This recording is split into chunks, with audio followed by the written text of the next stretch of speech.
is an opportunity for you, for leaders, heads of international and regional organizations, business and academic sectors, and development partners to really come together to discuss ways to strengthen cooperation. Good afternoon to you. I'm Angie Lau. As a veteran journalist covering this region for the past decade, I've seen this economic growth firsthand. Revisiting countries a year or two later, it's almost unrecognizable when growth takes hold. I'm privileged and honored to help facilitate this panel today. For years, the growth we've seen from this region has been on the strength of labor and natural resources. But now, what is next? Can we find new drivers for economic growth that will be key to future success? Please, once again, let's welcome to our leaders up here on stage on how best to pursue this economic promise.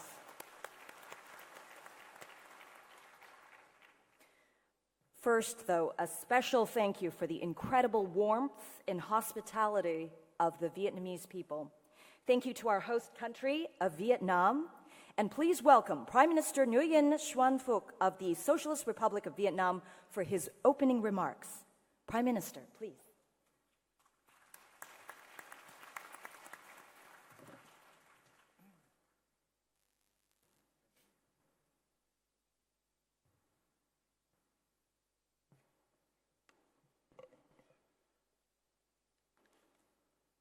Thưa Ngài Samdech Thủ tướng Hun Sen, Thủ tướng Vương quốc Campuchia. Thưa Ngài Thủ tướng Thong Luân Siu Lít, Thủ tướng Cộng hòa Dân chủ Nhân dân Lào. Thưa Ngài Prayut Chan-o-cha, Thủ tướng Vương quốc Thái Lan. Thưa Ngài U Henry Van Thieu, Phó Tổng thống Cộng hòa Liên bang Myanmar. Thưa Ngài Vương Nghị, Ủy viên Quốc vụ Cộng hòa Nhân dân Trung Hoa. Thưa Ngài Takehiko Nakao, Chủ tịch Ngân hàng Phát triển Châu Á ADB. Thưa Ngài Lim Dốc Hoi, Tổng thư ký Liên hiệp hội các quốc gia Đông Nam Á. Thưa Ngài Jack Levy, Giám đốc điều hành Ngân hàng Thế giới. Thưa tất cả quý vị và các bạn. Thay mặt Chính phủ Việt Nam, tôi nhiệt liệt chào mừng các nhà lãnh đạo, quý vị đại biểu cùng toàn thể các doanh nghiệp tham dự diễn đàn thượng đỉnh kinh doanh tiểu vùng Mekong mở rộng GMS. Đây là lần đầu tiên một diễn đàn quy mô lớn được tổ chức nhân dịp hội nghị thượng đỉnh hợp tác GMS và hội nghị cấp cao hợp tác tam giác phát triển Campuchia, Lào, Việt Nam, CLV. Cùng các nhà lãnh đạo, tôi đặc biệt hoan nghênh sự tham gia đông đảo của gần 2.600 nhà đầu tư, doanh nhân trong và ngoài khu vực. Các bạn chính là nguồn động lực chủ yếu của tăng trưởng kinh tế khu vực Mekong. Thưa toàn thể quý vị, tiểu vùng Mekong mở rộng GMS là khu vực rộng lớn với số dân 340 triệu người, bao gồm 5 quốc gia Campuchia, Lào, Myanmar, Thái Lan, Việt Nam và 2 tỉnh Vân Nam, Quảng Tây của Trung Quốc. Nếu tính tổng quy mô kinh tế của tất cả, thì đó là một nền kinh tế quy mô GDP lên đến hơn 1.300 tỷ đô la Mỹ. Điều này cho thấy nếu các quốc gia, các đối tác dù nhỏ, tiềm lực hạn chế khi liên kết, hợp tác chặt chẽ với nhau trong khuôn khổ chung GMS, chúng ta sẽ tạo ra một khu vực kinh tế chung, một thị trường chung mang lại sức mạnh cộng hưởng to lớn, mở ra rất nhiều cơ hội cho phát triển kinh tế. Nằm ở trung tâm của cả khu vực châu Á, phát triển năng động, khu vực GMS đang trỗi dậy với tất cả quyết tâm, tiềm năng và sức mạnh của mình, góp phần tăng thêm gam màu tươi sáng của bức tranh phát triển cả châu lục, đang trở thành một động lực tăng trưởng quan trọng của toàn cầu trong thế kỷ 21. Theo đó, một tầm nhìn mới cho hợp tác GMS trong tương lai sau 2022. Đó là một tiểu vùng Mekong kết nối, hội nhập, phát triển bền vững, thịnh vượng và hài hòa cần được định hình ngay từ lúc này. Để hiện thực hóa tầm nhìn, để GMS không phải là một phép cộng cơ học của các nền kinh tế thành viên, chúng ta cần tập trung cải cách thể chế pháp luật, phát triển hạ tầng cơ sở và nguồn nhân lực, phát triển thị trường nội địa, thúc đẩy các hoạt động thương mại xuyên biên giới, tiếp tục đẩy mạnh việc tham gia vào những nấc giá trị cao hơn trong chuỗi giá trị khu vực và toàn cầu thông qua các khuôn khổ hợp tác kinh tế và thương mại tự do. Bên cạnh đó, ngoài vai trò kiến tạo phát triển của các chính phủ, chính quyền các cấp, vai trò chất xúc tác và hỗ trợ của các định chế quốc tế như ADB, Quan bang, thì nhóm hành động không ai khác hơn chính là cộng đồng doanh nghiệp. Diễn đàn hôm nay chính là nơi để thúc đẩy các sáng kiến và khơi nguồn kết nối không chỉ giữa chính phủ, chính quyền các cấp với nhau mà còn với các doanh nghiệp.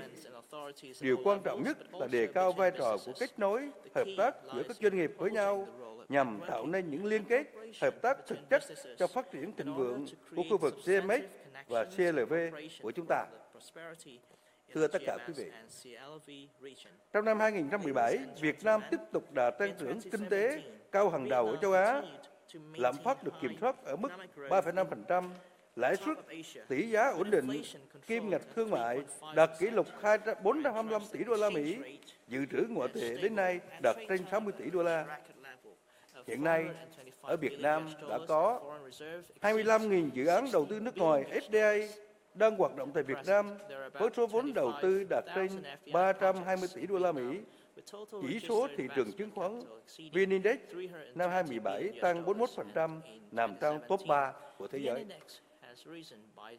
Theo Ngân hàng Thế giới, chỉ số môi trường kinh doanh của Việt Nam năm 2017 tăng 14 bậc lên mức 68 trên 190. Theo Diễn đàn Kinh tế Thế giới web, xếp hạng năng lực cạnh tranh của Việt Nam tăng 5 bậc, 55 trên 137, và theo Tổ chức Sở hữu trí tuệ thế giới về chỉ số đổi mới sáng tạo tăng 12 bậc lên 47 trên 127. Vân vân. Tất cả điều đó phần nào thể hiện lòng tin, niềm hứng khởi của các nhà đầu tư, của các doanh nghiệp đối với sự nỗ lực cải cách, đổi mới của chính phủ. Chúng tôi thời gian qua, những thành quả ban đầu đó là động lực để chúng tôi tiếp tục tự tin thúc đẩy cải cách. Thứ nhất, đó là quyết tâm xây dựng chính phủ kiến tạo, phát triển, hành động, phục vụ người dân, doanh nghiệp. Nhà nước không làm thay thị trường và doanh nghiệp, mà tập trung kiến tạo môi trường phát triển thuận lợi với việc hoàn thiện thể chế pháp luật chuẩn mực, nâng cao năng lực quản trị, đem lại cơ hội bình đẳng cho các thành phần kinh tế. Nhà nước quan tâm đào tạo phát triển nguồn nhân lực, phát triển cơ sở hạ tầng cơ sở, chỉ đầu tư vào những khu vực quan trọng mà doanh nghiệp tư nhân khó có thể đầu tư. Thứ hai là không ngừng cải thiện môi trường kinh doanh. Chúng tôi phấn đấu xây dựng môi trường kinh doanh thuận lợi, mang tính cạnh tranh, vươn lên nhóm đầu trong ASEAN và hướng tới tiêu chuẩn cao của nhóm OECD, thực hiện các cam kết về bảo hộ sở hữu trí tuệ, các ý tưởng sáng tạo, phát kiến mới trong khởi nghiệp, tiếp tục đẩy mạnh việc cải cách hành chính, về thuế suất, thuế thu nhập doanh nghiệp sẽ tiếp tục giảm còn 15 đến 17%.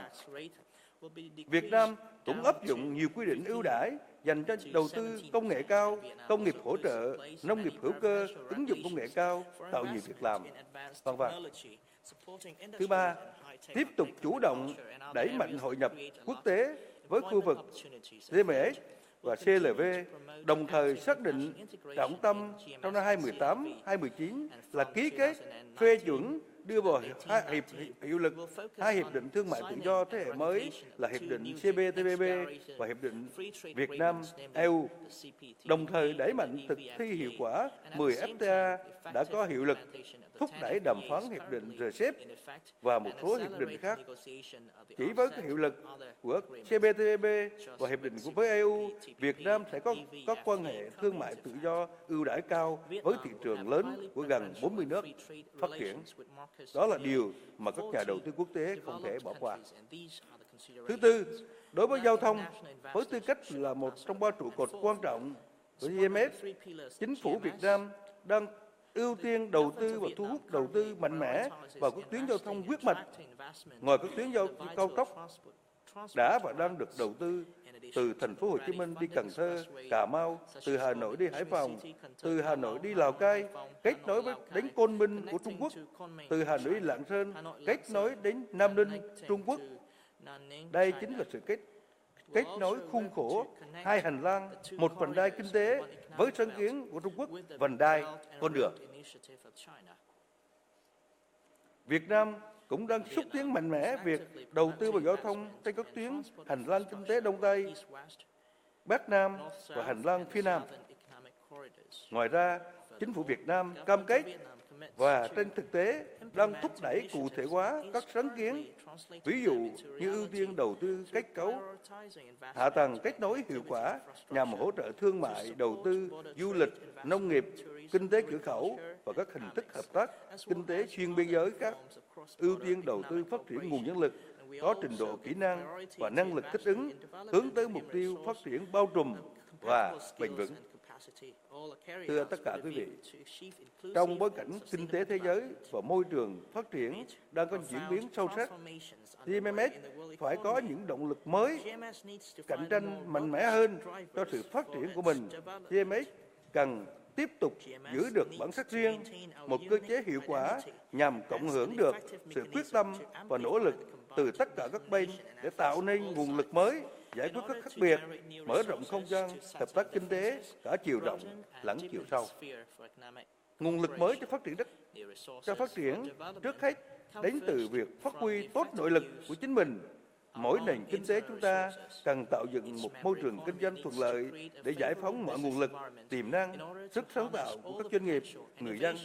Phải chăng đó chính là nguồn lực mới và cũng là nền tảng cho thành công của hội nhập, liên kết kinh tế quốc tế, khu vực, thu hút sự hỗ trợ các đối tác phát triển quốc tế và nguồn lực từ bên ngoài, các ngoài khác dành cho khu vực GMS và CLV của chúng ta. Mỗi một nguồn lực mới quan trọng xuất phát từ khai thác hiệu quả những tiến bộ đột phá của khoa học, công nghệ. Hơn hết, các doanh nghiệp tại đây hiểu rõ cuộc cách mạng công nghiệp 4.0 với các công nghệ mới sẽ là yếu tố tiềm năng để kết nối các nền kinh tế GMS và CLV lại với nhau theo cách phi truyền thống, vượt ra ngoài sự tưởng tượng những nhà khởi xướng GMS cách đây 25 năm. Hiện nay, nhiều công nghệ tiên tiến như công nghệ mạng toàn cầu, công nghệ sinh học, trí tuệ nhân tạo, người máy, v.v. đang lan tỏa ngày càng mạnh mẽ trong nhiều ngành kinh tế của khu vực chúng ta. Những nguồn lực trên sẽ đem lại xung lực mới cho sự phát triển của GMS trong giai đoạn tới. Tuy nhiên, để xây dựng một khu vực GMS thịnh vượng, bền vững và hội nhập, chúng ta cần bảo đảm sự phát triển bền vững và hài hòa. Phát triển nhanh và bền vững phải là yêu cầu hàng đầu, là mệnh lệnh của các thế hệ tương lai đối với mỗi quyết định, mỗi hành động của chúng ta ngày hôm nay. Tăng trưởng nhanh nhưng phải giữ, bảo vệ môi trường sinh thái và nguồn tài nguyên thiên nhiên, nhất là quản lý sử dụng bền vững nguồn nước sông Mekong quý báu. Hài hòa là giá trị truyền thống của châu Á. Tôi cho rằng mỗi kế hoạch phát triển quốc gia, hoạt động đầu tư kinh doanh, hay chương trình hợp tác GMS, CLV cần bảo đảm sự hài hòa, cân bằng lợi ích của các bên, của chính phủ, doanh nghiệp và người dân. Thưa quý vị, khu vực GMS và ba quốc gia CLV, chúng ta có núi liền núi, sông liền sông, có chung khát vọng về hòa bình, phát triển thịnh vượng cùng các nhà lãnh đạo. Tôi rất mong nhận được sự ủng hộ, đồng hành của cộng đồng doanh nghiệp và đối tác phát triển. Trong dòng chảy kinh tế đang kết nối với các nền kinh tế khu vực Mekong, chúng tôi coi thành công của các bạn là thành công của chính mình. Xin trân trọng cảm ơn.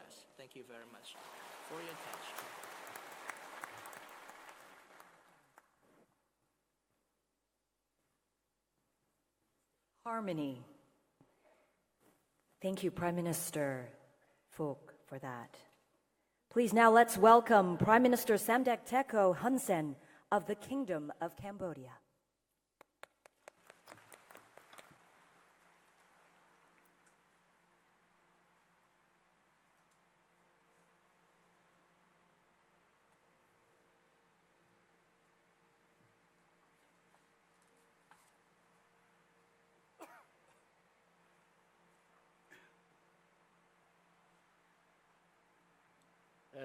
Excellency Nguyen Xuan Phuc, Prime Minister of the Socialist Republic of Vietnam, Excellencies, Madam, ladies and gentlemen, I would like to begin by expressing our appreciations to the government of the Socialist Republic of Vietnam, Asian Development Bank, and Chambers of Commerce of the GMS countries for your cooperation in organizing this business summit to exchange views on the new drivers of economic growth in the GMS countries.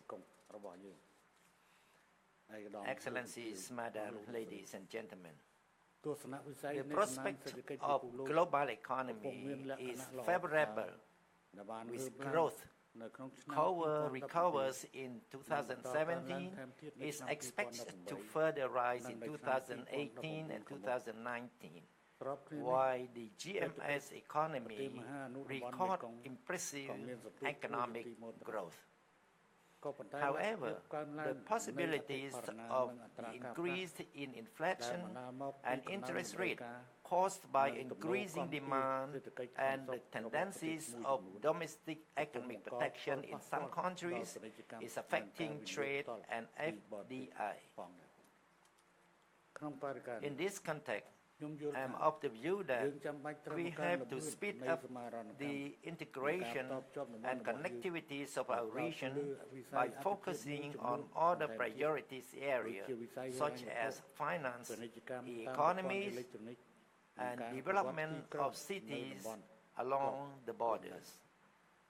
The expansion scope of our cooperation will provide further space for our regional economic growth in the future, leveraging on connectivities under the GMS framework and harnessing opportunities derived from other regional initiatives. Against this background, I would like to draw your attention to some challenges which warrant our thoughts and resolution.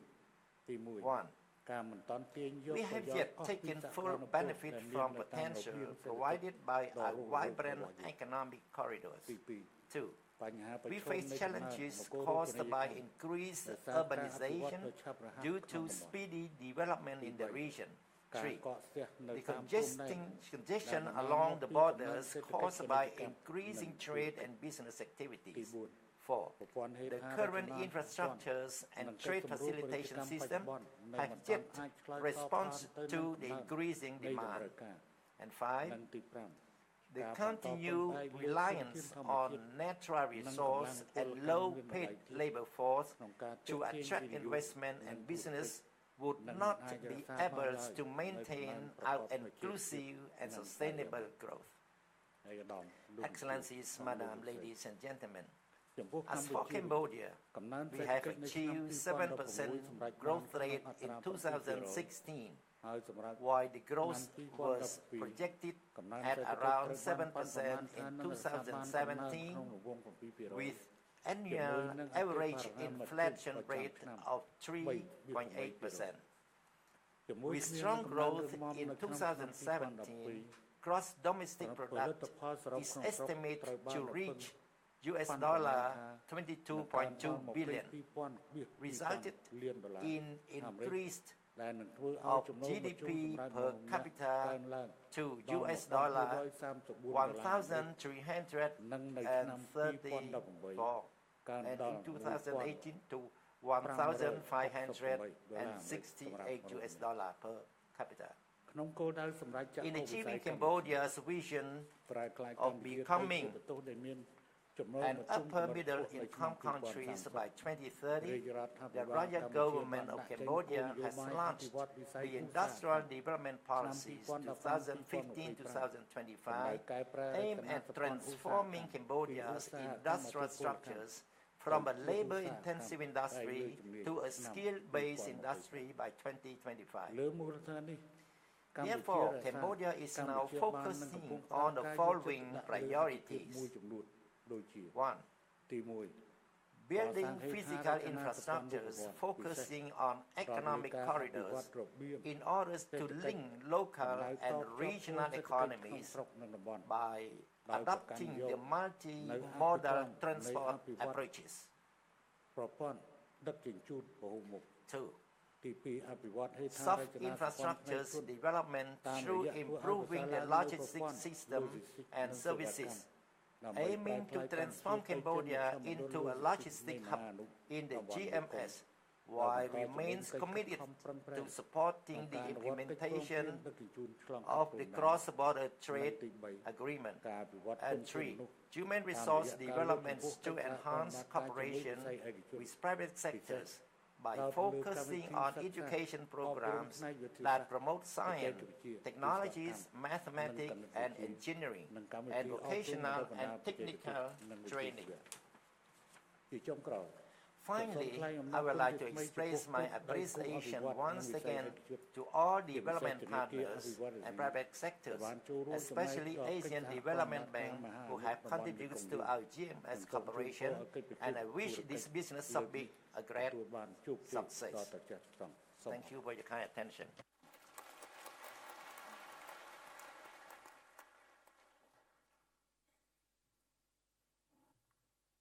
Integration. Thank you, Prime Minister Samdech Techo Hun Sen.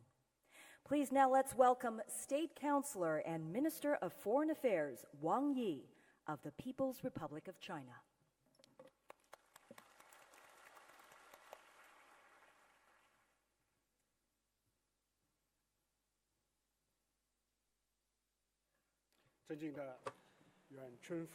Your Excellency Prime Minister Wen Shunfo, Your Excellencies Prime Minister Hong Sen, Prime Minister Tong Long, Vice President Henry Van Tio, and Prime Minister Prayut Chan-o-cha, representatives from the business circle, ladies and gentlemen.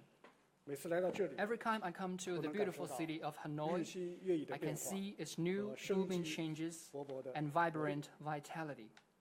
The 6th GMS Summit is now being held here in Hanoi. This is an important event for sub-regional cooperation.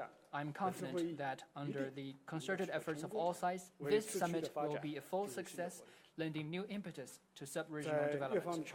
Under the initiative of Vietnam, on the sidelines of this year's GMS Summit, the first business summit is held today. This is a new arrangement. It is of great significance as it helps solicit the advice from the business circle and mobilize business participation in sub-regional development. The world today is seeing many profound changes in its landscape and the global economic growth, and the GMS region is facing new opportunities of development. I have full confidence in the prospects of our sub-regional cooperation. Let me take this opportunity to share 3 messages with you, friends from the business circle. First, China's development in the new era will continue to provide powerful driving force for the growth of sub-regional countries in the whole world. The 19th National Congress of the Communist Party of China was held late last year, charting the course of China's future development. And the just concluded parliamentary sessions of China have made comprehensive plans with more specifics. Committed to pursuing innovative, coordinated, green, open, and shared development, China takes supply-side structural reform as the main task and makes active efforts to make strategic economic structural adjustment and transform and upgrade the economy, making the economic growth more stable, coordinated, and sustainable, and enabling a faster shift towards high-quality development. These efforts are already working. Last year, consumption contributed 58.8% to China's economic growth. Services took a share of 51.6%, and the contribution of technological advancement was raised to 57.5%. In the future, domestic consumption, services, and emerging industries will take up a bigger share in the Chinese economy, while maintaining medium high-speed growth. The Chinese economy will feature stronger driving force, better quality, and a better structure. China will continue to provide a stable source of driving force for the global economic growth and will break new ground for sub-regional economic development. Second, as China further opens up, it will create more opportunities for countries in the sub-region and the rest of the world. President Xi Jinping stressed many times that China's door of open up will not close. It will only open up wider and wider. This is strong a testament to China's determination to further open up. We will form a new landscape of open up across the board, adopt high-level trade and investment liberalization and facilitation policies, greatly expand market access, and the opening up of services, especially the financial sector, protect the lawful rights and interests of foreign investment, and protect intellectual property rights, so as to foster a world-class business environment. In the next 5 years, China will import $8 trillion worth of goods, attract $600 billion of investment, and China's outbound investment will reach $750 billion. China's open up is all-dimensional, but first and foremost, it is about expanded open up for China's neighbors, who are always the first to hear the sound of the footsteps of China's open up, and the first to benefit from China's open up. In November this year, China will hold in Shanghai the first China International Import Expo as a new platform to share development opportunities with all countries. Next year, China will hold the second Belt and Road Forum for International Cooperation. We welcome the active participation of sub-regional countries and the business circle as we work together to advance all-round cooperation and share cooperation outcomes. Let me point out that opening up should be two-way and mutual. As China opens up to other countries, we also hope that they open up to China as well. In international trade, it is natural to have some differences and frictions. What is important is to seek a reasonable solution that is mutually beneficial through equal-footed consultation in accordance with rules and laws. Unilateralism and trade protectionism run counter to history. Such practices will go nowhere and will only backfire. China will remain committed to common development of the GMS countries with geographical proximity, cultural affinity, and interconnected interests. Outside countries are better placed for cooperation. As a member of the GMS, China sees its own development and future closely connected to those of the other members. China is the biggest trading partner of Cambodia, Myanmar, Thailand, and Vietnam. 是老挝的第二大贸易伙伴。2017年，中国与次区域5国的贸易额已经达到了2200亿美元，人员往来大约3000万人次。截止目前，中国对次区域5个国家的投资达到了400多亿美元。中国提供的优惠贷款、产能合作专项贷款，支持了次区域国家20多个大型基础设施和工业化的项目。中老铁路、中泰铁路等重点工程相继开工，“一带一路”建设在次区域不断的开花结果。远亲不如近邻，这是中国人的一句家常话，表达的是最朴素的情感。中国的发展依托的是周边，首先惠及的也是周边。中国将按照亲诚惠容理念和以邻为善、以邻为伴的方针，继续深化同次区域国家的关系，发扬伙伴精神，深化政治互信和务实合作，共同促进本地区的发展和民众的福祉。作为好邻居、好伙伴、好朋友，我们欢迎次区域的国家优先搭乘中国发展的快车。工商界是经济建设的主力军，次区域要获得更大的发展，你们的贡献必不可少。你们的智慧至关重要，让我们共同努力，推动次区域在发展的快车道上又快又稳的行进，为亚洲和世界经济注入强劲动力，为人类命运共同体的建设做出积极的贡献。谢谢大家。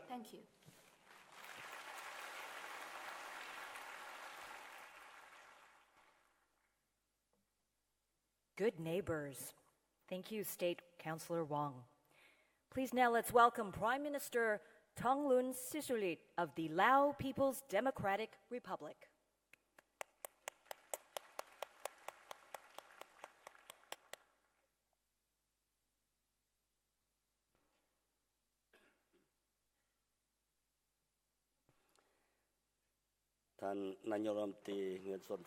Your Excellency Nguyen Xuan Phuc, Prime Minister of the Socialist Republic of Vietnam, Your Excellency Hun Sen, Prime Minister of the Kingdom of Cambodia, Your Excellency Wang Yi, State Councillor and Foreign Minister of the People's Republic of China, Your Excellency Yu Henry Van Thieu, Vice President of the Republic of the Union of Myanmar, and Prime Minister of the Kingdom of Thailand, Prayut Chan-o-cha, and President of the ADB, ASEAN Secretary General, Managing Director of World Bank. Ladies and gentlemen, I would like to extend my congratulations to the government of Vietnam on initiating a GMS Business Summit, which is the first of its kind, with the aim of promoting open and expanded business cooperation between the Greater Mekong sub-region countries. This GMS Business Summit represents an elevation from a GMS business forum that began many years ago to the level of the Business Summit with participation of the leaders of GMS member countries, which reflects the importance of the GMS, the importance that the GMS leaders attach to the role and contribution of the business sector in the GMS cooperation framework. Mr. Chair, this GMS Business Summit provides a good opportunity for the GMS business community to discuss channels for doing business, exchange lessons and experience, and also facilitate business networking and business matching. Moreover, it is also a good opportunity for the business sector to exchange with the leaders of the GMS member countries. Also, ADB President and World Bank Managing Director and Secretary General of ASEAN on cooperation and partnership between the public and private sectors, as well as efforts by the governments in promoting and creating an environment conducive to trade, investment, tourism, and business operation in various sectors, including the SME development and their access to capital and modern technology. The Greater Mekong sub-region is a region that has vast potential for business cooperation in various sectors. I therefore call on the business sector of the GMS member countries